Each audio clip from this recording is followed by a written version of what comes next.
Hello, good evening, everyone. I'm Shani Eze of Eze Health Center. Thanks for tuning in tonight. This is the Eze Health live webcast. Every month, I have a special guest to talk about various topics on health and wellness. And being that this month is Mental Health Awareness Month, we are talking about meditation today. I am pleased to be joined by a special guest who's a very dear and longtime friend of mine, Mr. Ricky Shipp. Mr. Shipp is a massage therapist, wellness specialist, and the CEO of Source Fitness and Massage. So, welcome, Rick. Hello, hello. We got this together now. Yeah. Yes, How y'all doing? yes. Great, great. Thank you so much for joining in. I know earlier we had some technical difficulties, but we getting the show started now. Hey, that's what alchemists do. They use what they got and make it into something better. Absolutely, absolutely. Isn't that how life is, right? So, Mm-hmm. um, so this is a very interesting subject at hand today. Meditation as a means for towards wellness and stress management. So we're going to talk all Mm-hmm. about how to use meditation. But I do want to know a little bit more about what got you into this area of expertise. What sparked your interest? What is it that inspired you to get into meditation? Well, that is a very good question. I personally think that I've always been more mystically inclined. So I've always wanted to know what was beyond what was presented to me. I always loved the idea about learning about the body. My dad was always like into fitness and stuff, so I would say, yeah, that was probably the first introduction to stuff, asking him all the questions, the herbs and stuff that he likes to take. And then over time, I used to hit up the library all the time. And I was joking earlier about, remember the 90s before the internet when we actually went to a building called the library and we looked up stuff? So I With used real to book, always, huh? yeah. I said with Yes, real book. with real books, right? So I was always looking up stuff about the body, about the mind, about psychology, about energy. And then just over time, it just built into a passion of wanting to know more about myself and about how that works. And I got into personal training, which I feel was kind of the natural move from what I was learning from my dad into Reiki into massage therapy. And it's just been an ongoing build, ever since. But I love all of this stuff. You know what I mean? So that was pretty much how I got into it. Awesome. And how many Mm-hmm. years have you been a massage therapist and into meditation? How long have you been doing this? Ooh, into meditation, a long time. Because even even back in the day, meditating on certain scriptures. That was the first book that I really dug into, and then just diving into other books ever since. But how we were talking about meditating on certain scriptures, the quality of the scripture. So, but I would say deep meditation after it was as early as 18, but after like 22, that's when I feel like I really started diving into like lengthy meditation too. Like I would sit for hours because I was hungry to know. And I just felt like I've exhausted everything else. So I needed to like go within and see what was there. And I've been doing that ever since, ever since. Yeah, Yes. so quite some time. So Yes. for the purpose of it, we definitely a lot of us have heard about meditation. You Right. referenced earlier about meditating in scripture, so coming from a spiritual standpoint. So if you could Right. define what meditation is, what would you say meditation is? Uh, for me, meditation is a practice of coming home to the self.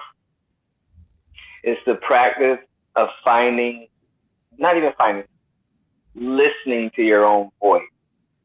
That's what I think meditation. I even looked it up because I wanted to see what the internet would think about that, the difference. And it was like, yeah, meditation is emptying the mind, you know, and mindfulness is being aware of the mind. So that was their definition. I still say the mindfulness and the meditation for me both work together in harmony, which my ultimate answer is coming home to self. Because when you don't know self, then who gonna tell you who you are? You know?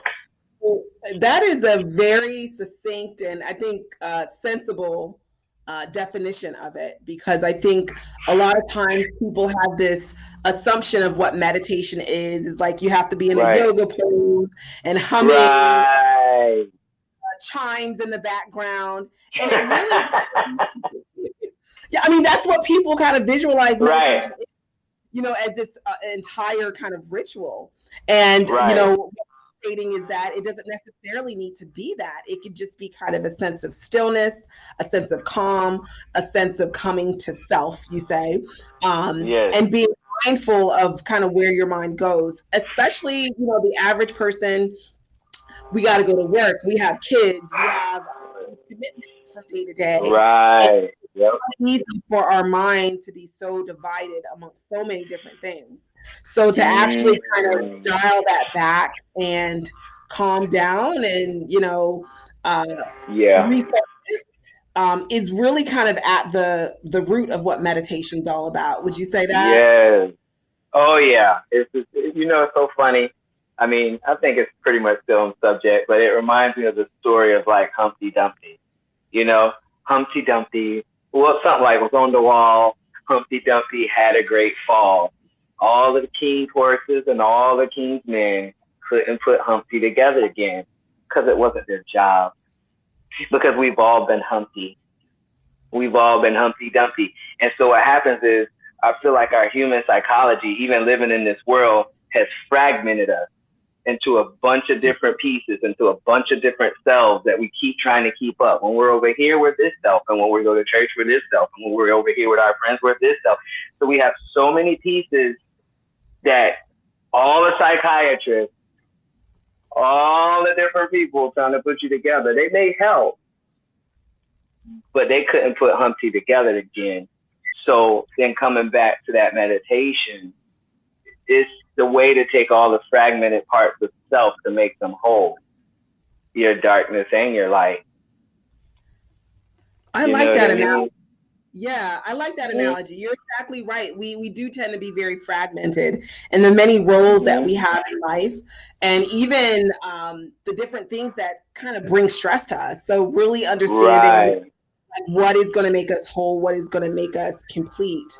And it's not something that we can necessarily get outwardly, right? No one else can fix that, but it does take a level of focus and almost self-reflection in a way, right? So that's what meditation is to some extent. That part.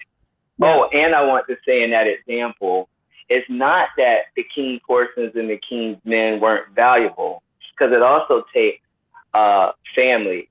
It also takes a team at times. It also takes accountability. It also takes a tribe. So yes, they're there to help as long as you know their function.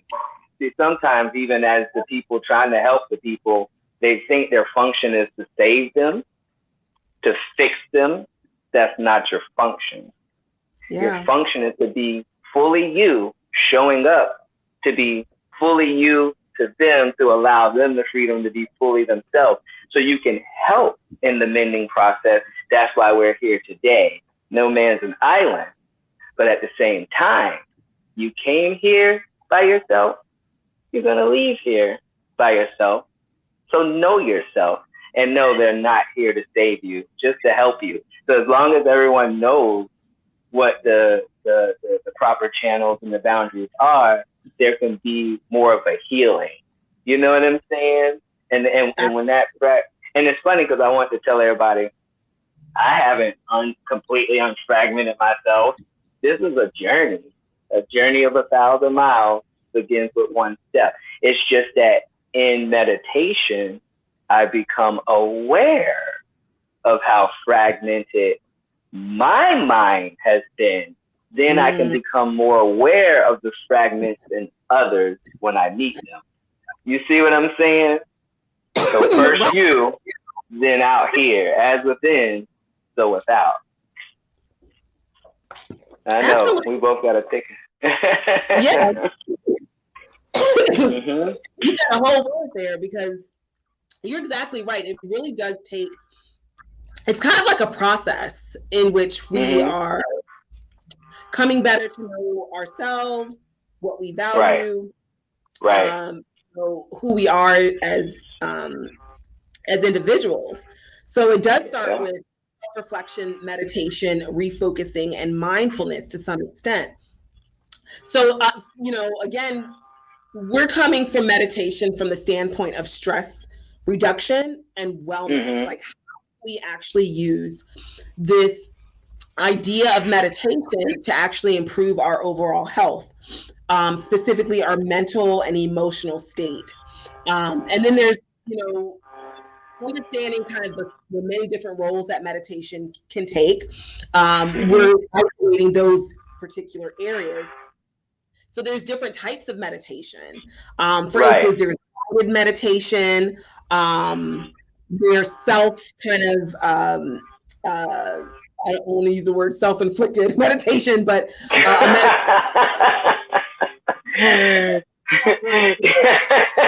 self-inflicted. You're like, guilty. Yeah, I get what you're saying. Contemplative. Correct. Yeah, contemplative. So, right. Yeah. Oh, what was the last thing you asked? The different types of meditation. Oh, okay. Yes. Oh, yeah.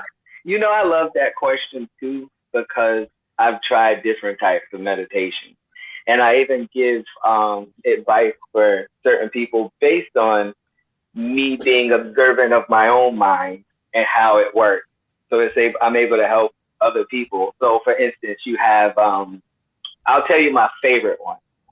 My favorite meditation is breath meditation, because it's powerful to be aware of the flow of the breath. The breath is the gateway to, I would say the breath is the gateway to your inner peace.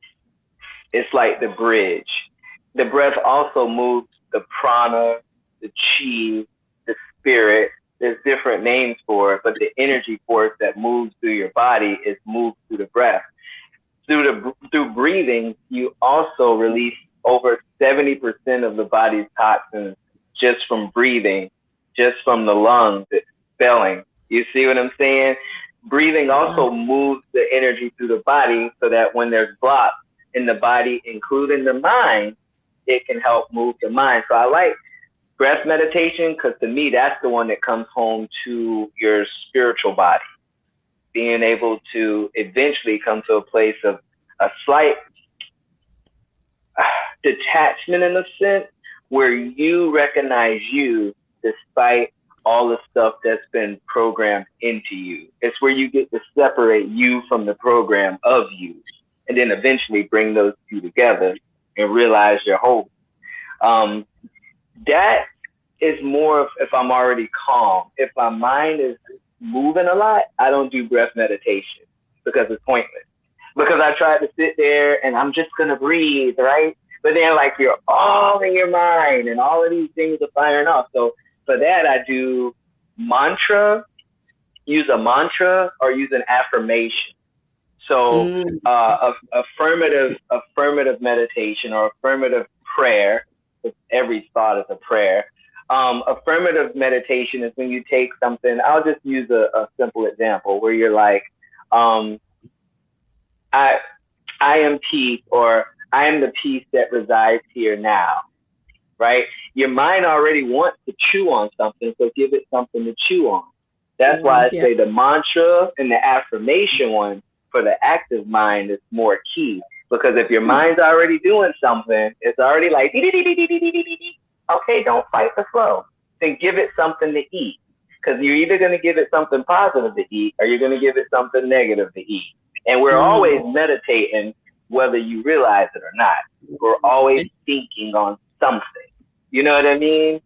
Right. So yeah, you got those two, but I'll let you ask me some more questions because there's all kinds. But those two, the active mind, mantra, and affirmation, if you're already kind of still, the breath meditation helps keep you still too. That is, I learned something new today. That is awesome. If your mind is already going like 1,000 miles a minute, you might as well give it something to ruminate on, right?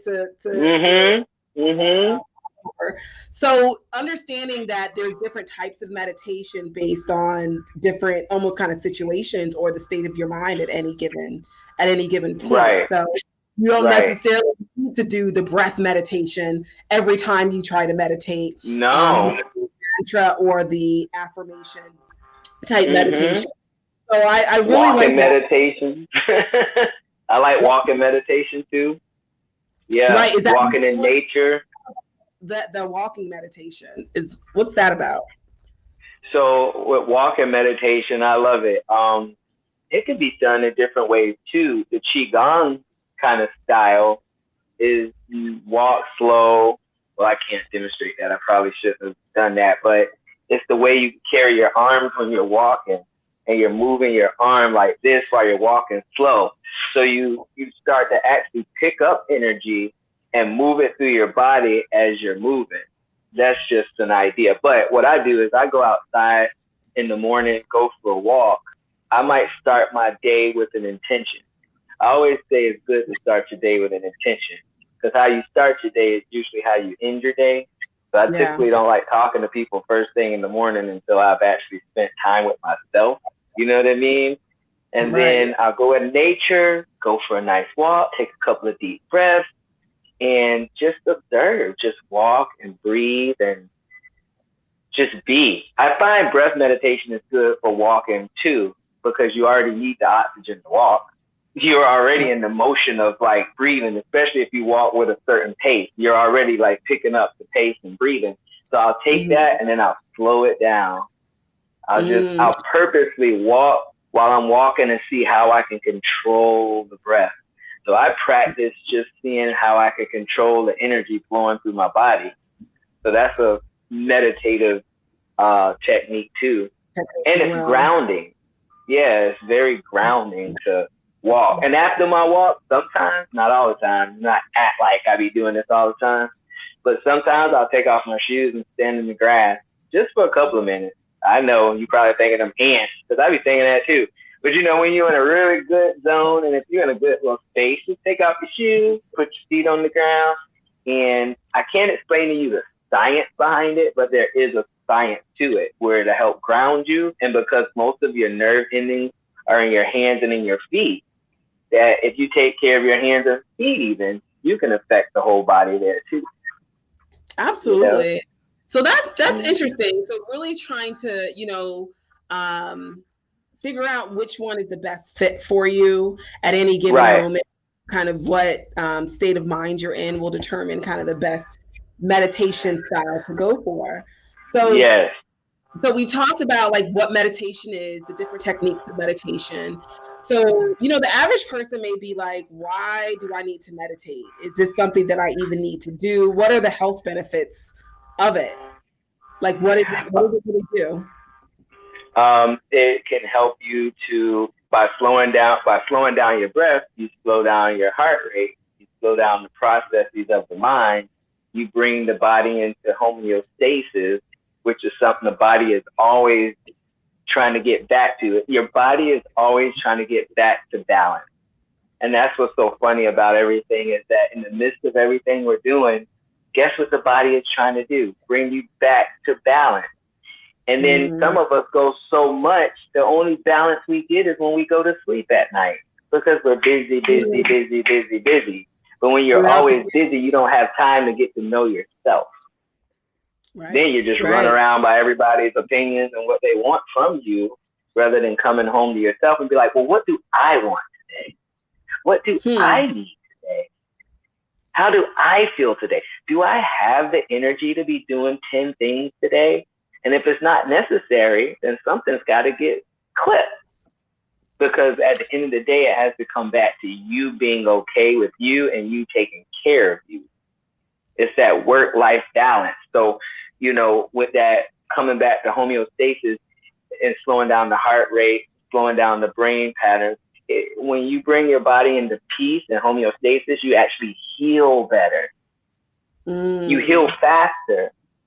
Your cells, everything responds a lot faster. When you're stressed, you're constricted. When you're at peace, you're open. Or if I use look, I knew these long fingers was good for something. Let's show you like this example. So stress is like this. Squeeze your hands really tight together. This is stress. This is what it does to your nerves. This is what it does to your stomach, right? Sometimes I've had stomach issues. Well, some of that is stress and nerve. To breathe,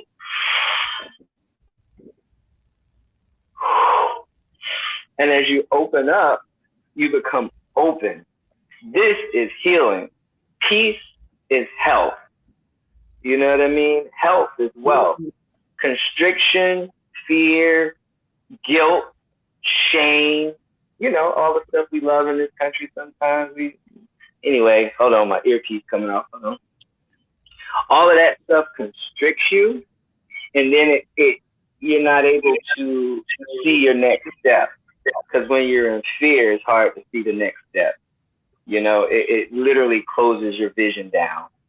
And that's why, just using this example, in certain places in the world, let's just face it, fear is being projected because it has a purpose.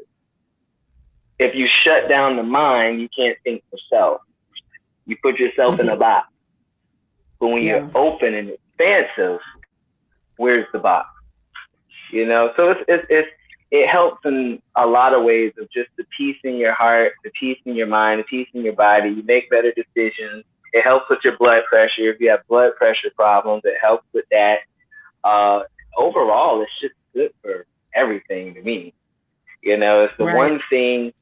It's like the treasure or the pearl of great price hidden in the midst of the garden. And I even heard somebody say this one time. They say, it was an example. They was like, oh, where should we put the tree of life? Or where should we put this? And they was like, oh, the angels in the story, this analogy. They was like, oh, just put it in their heart. They'll never look there. Like the answer is there. But the angels in this analogy from the story was like, oh, they'll never look there. It's almost this funny way of saying we're always out here, but we're not coming in here. You know what I mean? Mm-hmm. Yeah, we're so caught up with the busyness of life, and when your body is under stress, there literally is a chemical reaction in our bodies. There's a hormonal reaction. Adrenaline is released, cortisol is released. So when you have these high levels of stress hormones in the body, it can impact your health in a very detrimental way. Increased, high blood pressure, increased strain on the heart. It's just so many things that can negatively impact our physical and emotional and mental health just from stress alone. So meditation is one of the tools that we can use. It's not something that's necessarily a cure-all, but a tool that can be used if it's properly, utilized. That reduce the stress, right? Would you say? Oh yeah. It even mindful, like even slowing down to even change how you eat. At times it'll change what you eat. Now, have I always listened? No, I did not. You are not talking to a perfect man. But there's been times where I was gonna eat something, it was like, not today, not that. It's almost like the body that comes in, right? That's where the comes in, right? Mm-hmm. Yeah, absolutely. Because you start to be aware of the sensations in your body. It's funny. I've ignored it a little, but I've noticed over the last couple of months, there are times where I'm even thinking about the meal that I want for the day and my stomach start acting funny before I even went to buy it. or cook it or whatever. It was like my stomach, like I felt it. And I was like, what in the world is that? So I'm starting to notice that different awarenesses are opening up over time. You know what I mean? That you might not have been aware of before, but it's opening you like you're a present, you're a gift to the world. You know, that if you want to say God is just begging for you to open. You know what I mean? Well, the more that you kind of practice this element of meditation or mindfulness, the more you kind of automatically go into that mind frame. A lot of times I feel like we kind of operate on autopilot, to where right, out of habit. I mean, just almost automatically without even thinking twice about it. And, right. eating is one element, right? You're triggered, you have a craving, you give into it, and that's it. But when you add an element of mindfulness, it makes you kind of stop, reflect, and actually think about what you're doing. So you do have a little bit more kind of control in a way, right? In your behavior. When you think, right? When you catch yourself thinking negatively, being able to reset and change the trajectory of your thoughts, change the trajectory of how you're ruminating and thinking over things, right? So you can really just change the atmosphere a little bit, right? Right. It changes the whole direction of where you were going. There were times, I'm telling you, there were times where I was about to flip out. I had to go sit for real. I had to sit myself. Yes, and some people, let's just be honest. But anyway, that's another story for another day. But y'all listening know, some people, let's not front. some people are the catalyst for your meditation. So just give thanks when they come into your life, because you will meditate and pray when you meet them. So like, thank you for teaching me.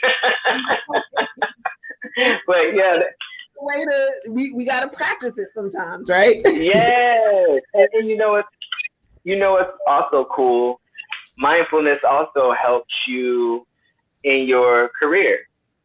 It helps you in your relationship, because if you're not mindful of self, you know what we typically do, from what I've seen as humans?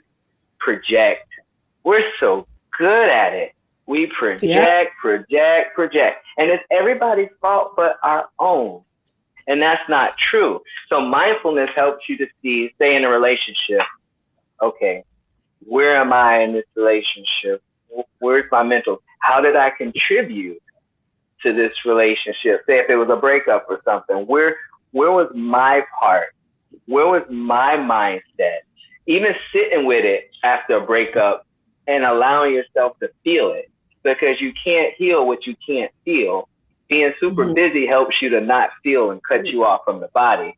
Breath meditation, breathing, brings you back home into the body. So your body is not your eternal home, but it's your home for right now. And it's good to be aware of the body, because this is your vehicle right now. This is how you extend your purposes into the earth. So that mindfulness helps you not to cuss people out when you feel like it. That mindfulness helps you not to say mean things when you're projecting onto the person that loves you. Your mindfulness helps you to be aware of the thoughts that you're holding about your enemies. And trust me, I had a few people this year that I had to talk to my mom, I had to talk to my friends, I had to talk to my dad about, because sometimes you need that Humpty Dumpty crew to help you. But at the end of the day, they can't save me. I have to make the decisions for myself for how I want to navigate this world. You see what I'm saying? The difference? Something you just said, what you can't feel, you can't heal. Right. So programs, if things are, and I think, I had a webcast last night actually with and we talked about this very thing, about how we try to almost, when things in our lives, we want to just kind of push past it really quick, or we want to distract ourselves or keep ourselves busy to kind of avoid it, having an understanding of what's going on. So that way we can kind of think a little bit more clearly, and we can come up with a viable solution. So it's not just about numbing ourselves to how we're feeling or what's going on physically, right? We don't want to Right. ignore these things because these are signals that are going to help us find the solution, reach a state of healing, right? So Right. stuck with me, what we can't feel, we can't heal. Right. You gotta be able to feel it to heal it, baby. You know, you just have to. And Absolutely. then look, it's funny because we talked earlier about certain scriptures when we started the program, and one of the ones that I've loved for a while and even to this day is "Be still and know." Then, if you break that down to "Be still and know I am God." Be still and know I am. I am that state of being, that God consciousness. It's in that stillness that you come to know that conscious self. It's not Absolutely. always through action. You can do action now. There's movement meditation. You can be running and go into a meditative state. You can do a lot of stuff. You can make love and go into a meditative state, but everyone has to be still to truly feel, to heal, and to know. You know what I mean? That's Right. that's what I feel. You know what I mean? Absolutely. Absolutely. And I want you to actually, and for our audience, you probably see that my screen kind of froze there. A I'm going to, little bit. yeah. So we're going to reset in just a minute, but I'm going to go off. I'm going to go off the screen for a moment to reset my camera. But Rick, Mm-hmm. while I'm out, I actually want you to explain to our audience, like, how to meditate, what is needed to meditate, when and where, for how long, how often. Just kind of give our audience a sense of, keeping in mind that there's different types of meditation, but Right. giving our audience kind of guidance on how to actually get started for someone who's never done this before in their lives. Like, what is your insight on that? So I'm going to have you Okay. get started and explain that while I reset my camera. Okay. All right. Cool. Yeah. No problem. Yeah. So that's a good question. If you've never done it before, I would say I always tell people start light. This ain't a marathon. Some people think, oh, okay, well, I'm going to sit and meditate for 3 hours. No, you're not. Just like you might. It depends on your hunger. I can't tell you what you will or will not do. But I would say most people. Kind of like when you say, oh, I'm going to start a diet. Yeah. And then you'd be like, I'm going to start today and not eat nothing. Okay. Good luck with that. But if you start out small, you break this down into small steps. So, for instance, for meditation, maybe set your phone. I've heard people doing that.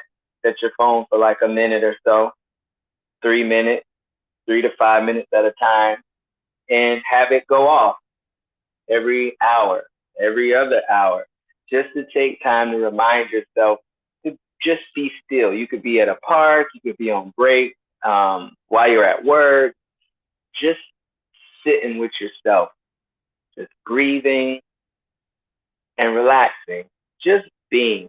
If there's a lot of stuff, again, coming up in your mind, uh, there is a meditation where they say no mind, which is a little different than mindfulness, where you just breathe and you let the thoughts come and go without judgment. Some of you may be able to do that right away. Some of you, it may take time. You just let them go and come. Nothing attaches to you. You just spend that whatever amount of time, whatever comes up within that amount of time, just be aware of it. You're not trying to fix it. You're not trying to change it. You're just being aware of it. But yeah, I would say a 5 minute period and do that a couple of times a week. It would be great if you can do it every day for at least 5 minutes a piece. And I'm telling you right now, it's just like anything else you do in life. You start out small and then eventually you expand. Just like in eating, you start out with your portion controls and everything, and then you start to desire to eat better and working out. You start out with a 10-minute workout. Like, I ain't got time to work out, right?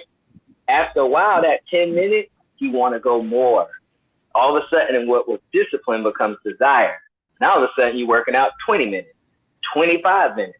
So it's the same with meditation. Oh, I don't feel like meditating. Great.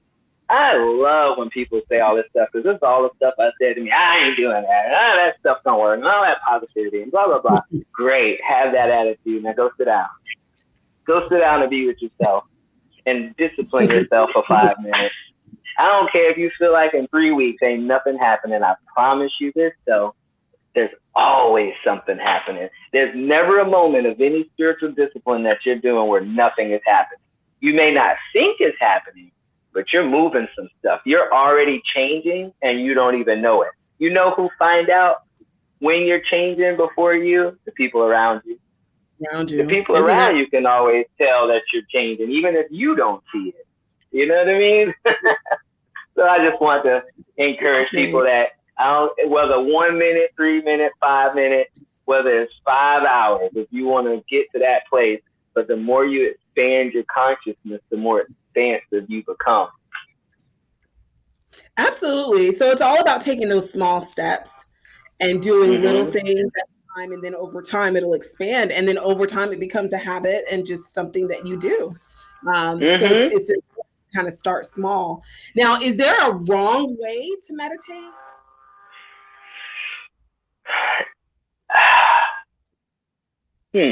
A wrong way to meditate.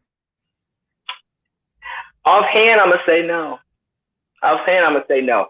I know that there's a lot, and I'm a rebel like that. I know there's a lot of different disciplines. Sit cross-legged, do this, do this, do this. And you can, and there are helpful things that help the flow of the energy with the way that the yogis and stuff establish. But I kind of feel like it's like Reese's. There's no wrong way to eat a Reese's, as they say in their commercial. Like, there's really no wrong way to meditate. It's either working for your benefit or it's not. You know, you're either meditating on something that's helpful or it's not helpful. It's either preferred or it's not preferred. I don't even like to use sometimes the word good or bad. It's preferred or not preferred. It works or it doesn't for you. You can eat and be in meditation, because when I used to read the books on Zen Buddhism, it was about being aware. That's that mindfulness you talked about. And they were, one guy was talking to one of the masters in the story I was reading, and he was just like, how do you become like so peaceful? Like, how do you do this? And he was like, it's not very difficult. When I'm eating, I'm eating. When I'm washing a dish, I'm washing a dish. When I'm sleeping, I'm sleeping. It was just something like so like simple. He just became aware of what he was doing. Yeah, doing one thing at a time, because a lot of times, and I'm meditating, but I'm also doing like 50 other things. Like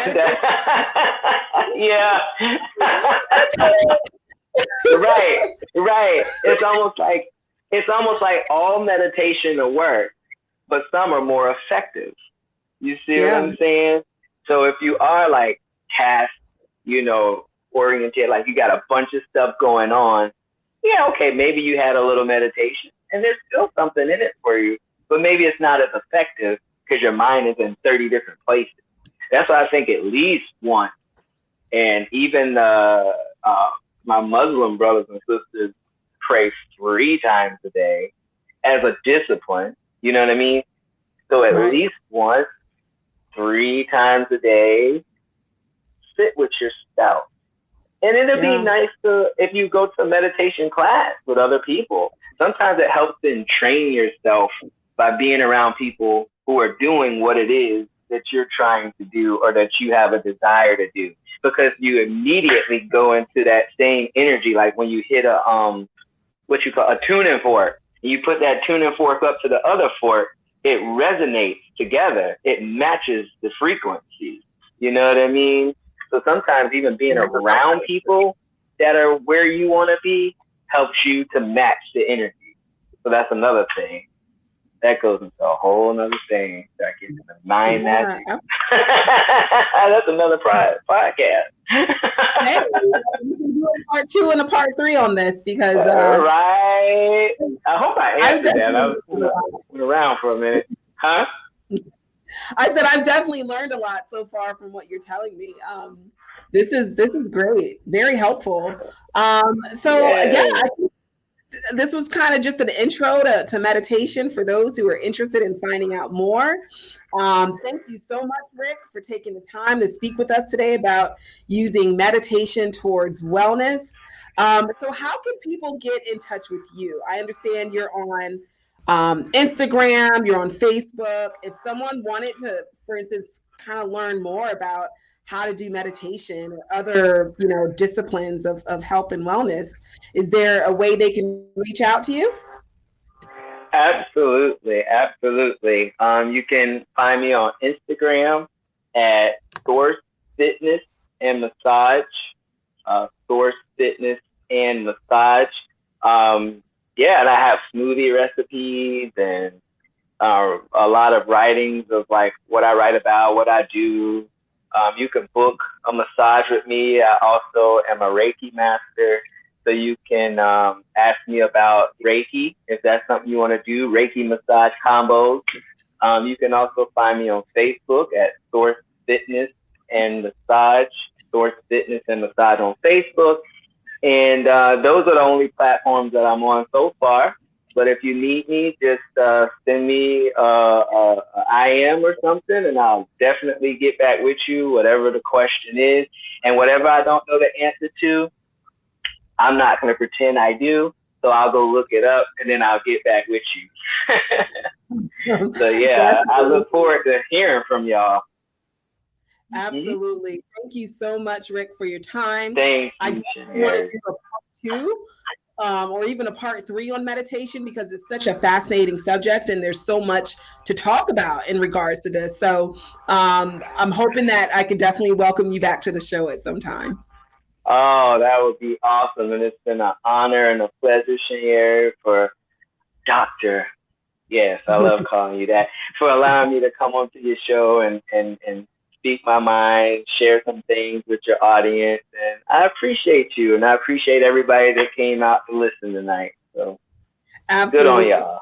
Thank you so much, Rick. And yep, we'll talk again soon. Have a great evening. Bye bye. Thank you. Bye.